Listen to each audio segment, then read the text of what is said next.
Welcome to Tasman Crimes, the first true crime channel dedicated to chilling cases from both Australia and New Zealand. In this very first episode, we're counting down the 7 most disturbing serial offenders in Australian history. Some of them have faded into obscurity, while others remain deeply rooted in the public's memory due to the horrific nature of their actions. Now, Australia might not be globally known for violent crime, but beneath the surface lie dark stories that shook the nation to its core. Coming in at number 7, Martha Needle. Also known as the Black Widow of Richmond. Born in Morgan, South Australia in 1863, she made national headlines in 1894 when she was taken into custody for a series of 5 deaths.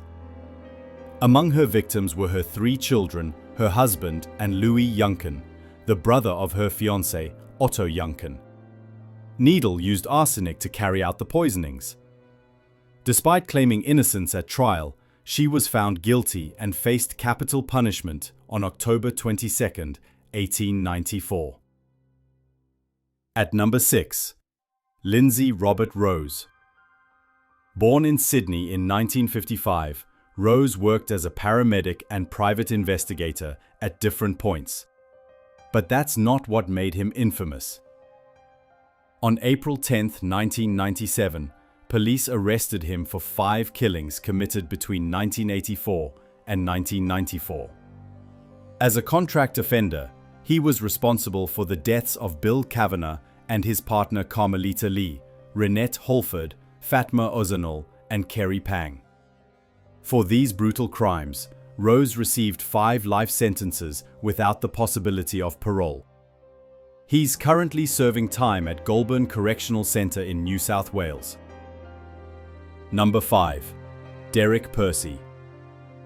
While only one case was officially linked to him, Percy is suspected of being behind the deaths of multiple children.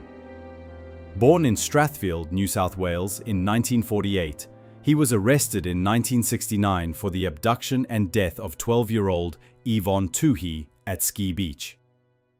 Due to mental health issues and an apparent inability to recall his past actions, the full extent of his crimes remains unclear, but police believe he may have been connected to at least 6 other unsolved cases. Number 4, Leonard Fraser. Also known as the Rockhampton Offender. Between December 28, 1998 and April 22, 1999, Fraser was responsible for at least 4 deaths. He also committed offences involving minors. Before his 1999 arrest, Fraser had already served nearly 20 years in prison for violent assaults against women.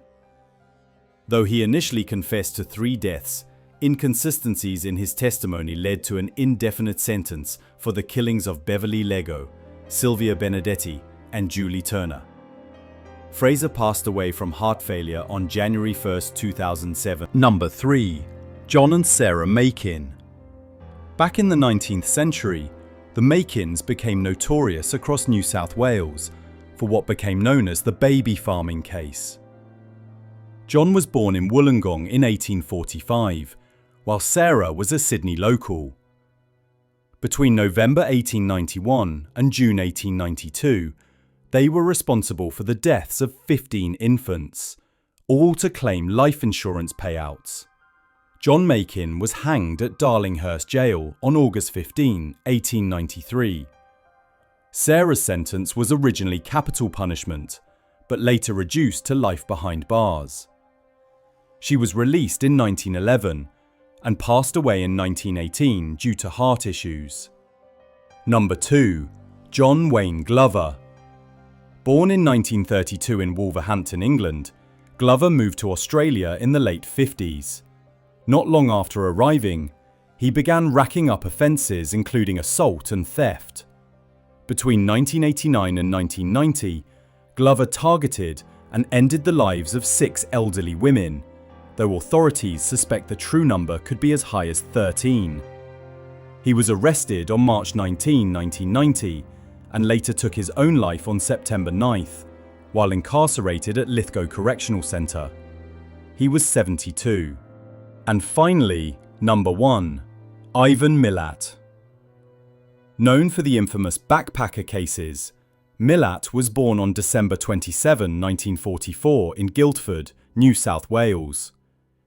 He became a household name on May 22, 1994, when he was arrested on suspicion of being behind the deaths of 7 young travellers. These crimes occurred between 1989 and 1992 in Belangolo State Forest. Milat preyed on backpackers hitchhiking through the area.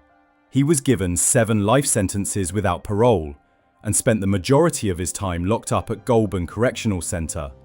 On October 27, 2019, shortly after being moved to Long Bay, he passed away from stomach and esophageal illness. If you enjoyed this video, don't forget to subscribe, hit the bell icon, drop a like, and leave a comment. I'll see you soon with more cases from Tasman Crimes.